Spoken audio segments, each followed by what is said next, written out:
got 7 people here. I think they're all conscious. Including myself. All right. Ready? There you go. Ready? Yeah. Cut off the neck. Okay. You good? Okay, so today we'll be talking about proper tire inspection. And thanks for all of you guys coming out tonight. I know it's Friday night. I'm going to be talking about first identifying the vehicle, inspecting the tires, checking the air, and then considering whether or not you need new tires or how to properly maintain the tires you have. And this is important for both everybody here because we should be checking tires every day anyway as an automotive company, but also for anybody else that watches this that is not part of our industry. It's good to know how to take care of your tires. So, because taking care of your tires can result in better gas mileage, longer tire life, and it can detect other issues before they get bad, right? So first, you want to identify the vehicle. According to Whitby, many tires are underinflated, which wastes energy and increases the risk of tire failure. Now, first you want to visually inspect the car and make sure that there's not a flat tire, and if on the dash, if there's a tire light on, which is the exclamation point with the tire symbol, then that usually indicates that you have a low tire. If the TPMS light stays on, then that means that there's a low tire, but if it starts blinking, that usually means there's a TPMS error. One of the sensors might be broken or inoperable. According to Ashley, Epic Technologies of Norwalk, Ohio, first developed a reliable low tire pressure warning light in 1988. Further, Ashley explains that the alarm system consists of a module in each wheel. The modules contain a sealed pressure sensor with a temperature compensation capabilities and a piezoceramic generator to supply power to a radio transmitter that signals a receiver in the dashboard, and then when the air pressure turns low. So, in other words, according to Whitby, the TPMS devices warn the driver when the TPMS pressure is below a certain threshold. So when you see people that come in asking for air in their tires, it's because it might be a few pounds of air low because of the weather in each of their tires, or it might be because they have received a foreign object in their tires. So next, you're going to want to record the year, make, and model of the vehicle. You want to make sure you record the proper tire size and the tire style, which is all located in the door placard. So if you open the car up right here, it should be right here on the door placard.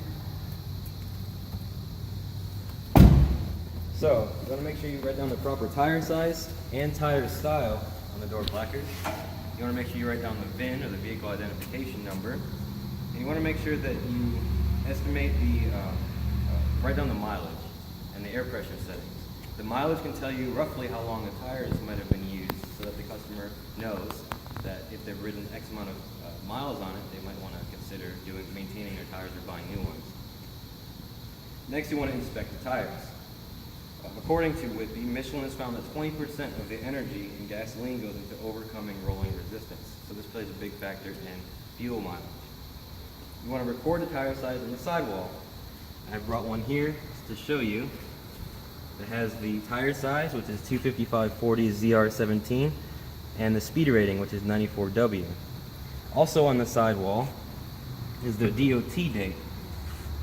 The last 4 digits indicate the week and the year of the tire for the age. So in this instance, it would be the 17th week of 2007, which it was produced.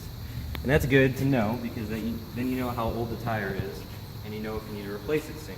Usually around 5 years, you want to make sure you start thinking about getting new tires, and after 10 years, you definitely want to get new tires. So, make sure that you record the DOT date and all of that. Make sure you check the tread depth, both on the outside and the inside tread bars, which includes this right here, which is 6 30-seconds, and this right here, which is 6 30-seconds. And the inside, which is 6 30-seconds. So, anything below 6 30-seconds, you want to start thinking about getting new tires, but anything after 3 30-seconds, you definitely need to get new tires. So, you also want to determine if it's front-wheel drive, four-wheel drive, or all-wheel drive, to make sure that you know how you want to rotate the tires or where the tires need to go. You also want to check for abnormal tire wear, whether that be edge wear, cupping, cuts, irregularities, or cracking. Excessive edge wear can be an alignment issue. And according to an article called On the Road, wheels that are out of alignment, as evidenced by uneven tread wear or vehicle pulling, make the engine work harder. Excessive center tread wear right here, can indicate overinflation. Excessive tread wear on the outsides can indicate underinflation. According to Ashley, as a tire loses air, it runs under increasing compression. So next, I want to talk about checking the air pressure and adjusting accordingly. According to that article On the Road, check your tires for proper inflation. Underinflation wastes fuel. Your engine has to work harder to push the vehicle. So refer to the air pressure on the door placard to make sure that you put the right amount of air in there. And then take a tire pressure checker and unscrew the valve stem, the cap, and then get a reading as evidenced here, and make sure that you adjust it to the proper tire settings on the door placard. Note any low tires compared to others and check for nails. And then finally consider new tires if you need it. So, according to Whitby, more fuel efficient, higher performing tires, eco-friendly tires, are the best fuel efficiency while ensuring that tire traction keeps the vehicle on the road. So to maintain these tires, you may want to rotate or balance. A rotation, make sure that you have even tire wear, and a balance, make sure that you have a smoother ride.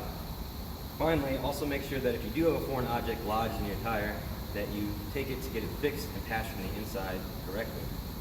So, in conclusion, I think that knowing how to properly look at, inspect, and take care of your tires is important for both us as an automotive company and also important for anybody else outside of the company. Making sure that you do all of these steps, including identifying the vehicle, checking or inspecting the tires, checking the air pressure, and considering whether or not you need new tires and how to maintain them is important. So, to end, I'd just like to hand out some CBIs, some tire inspections that I've made that I think you guys should use to fill out the practice. All right? Thank you.